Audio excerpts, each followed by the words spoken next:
इधर हाल ही में तवांग में हुई झड़प में बुरी तरह पिटने के बाद चीन घुटनों पर अब आ गया है और ऐसा इसलिए क्योंकि भारत की कड़ी आपत्ति के बाद चीन के विदेश मंत्रालय की तरफ से पहली बार दोनों देशों के बीच रिश्ते को लेकर बयान जारी किया गया,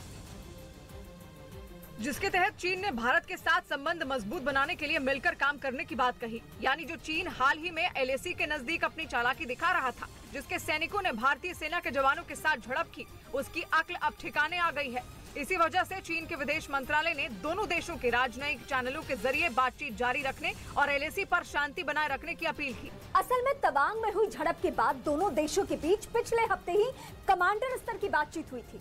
असल में तवांग में हुई झड़प के बाद दोनों देशों के बीच पिछले हफ्ते ही कमांड स्तर की बातचीत हुई थी और इस बैठक में भारत और चीन LAC पर सुरक्षा और तनाव कम करने के लिए कई मुद्दों पर सहमत हुए थे। हालांकि माना यह जा रहा है कि 2 साल पहले गलवान और फिर हाल ही में तवांग में भारतीय सेना के हाथों पिटने के बाद चीनी सैनिकों की हिम्मत पूरी तरह टूट चुकी है। और इस बीच भारत के खिलाफ जहर उगलने वाले मालदीव के पूर्व राष्ट्रपति अब्दुल्ला यामीन को वहां की एक अदालत ने 11 साल की सजा सुनाई। साथ ही उन पर $50 लाख यानी भारतीय रुपयों में करीब 40 करोड़ का जुर्माना भी लगाया गया, क्योंकि उन्हें मनी लॉन्ड्रिंग और भ्रष्टाचार के मामलों में दोषी पाया गया। चीन के समर्थक अब्दुल्ला यामीन ने इसी साल मार्च में भारत विरोधी प्रदर्शन किया था। वो 2013 से 2018 तक मालदीव के राष्ट्रपति थे।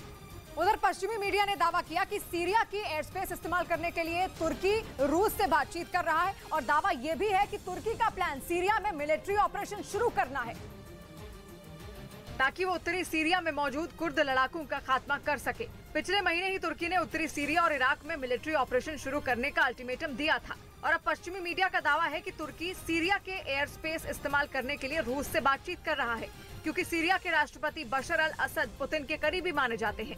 इसीलिए तुर्की को उम्मीद है कि एयर स्पेस के इस्तेमाल के लिए रूस सीरिया को मना लेगा। हालांकि उत्तरी सीरिया में तुर्की का घुसना और वहाँ पर तबाही मचाना कोई नई बात नहीं है, लेकिन इस्तांबुल में बम धमाकों में 6 लोगों की मौत के बाद तुर्की ने कुर्द लड़ाकों के खिलाफ हमले तेज कर दिए और उसने 2 टूक कह दिया था कि उसकी सेना कुर्द लड़ाकों को पूरी तरह खत्म करके ही दम लेगी।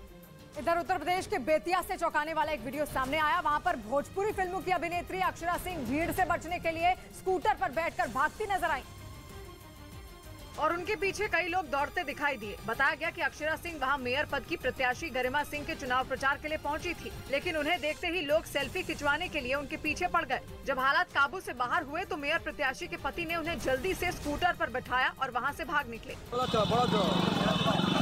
आरोप है कि उन्हें देखते ही लोग इस कदर उनकी तरफ दौड़े कि वो अपनी चप्पलें तक नहीं पहन पाई, जिसके बाद वीडियो में भी वो नंगे पैर स्कूटर पर बैठी नजर आई।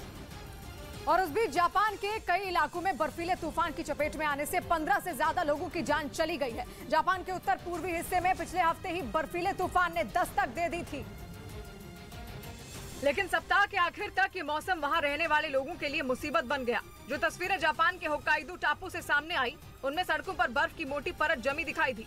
घरों की छत से लेकर गाड़ियों तक सब कुछ बर्फ से ढक गया। कभी हरे भरे दिखने वाले पेड़ जबरदस्त ठंड के कारण सूख गए और पेड़ों से हरे पत्ते गायब हो गए।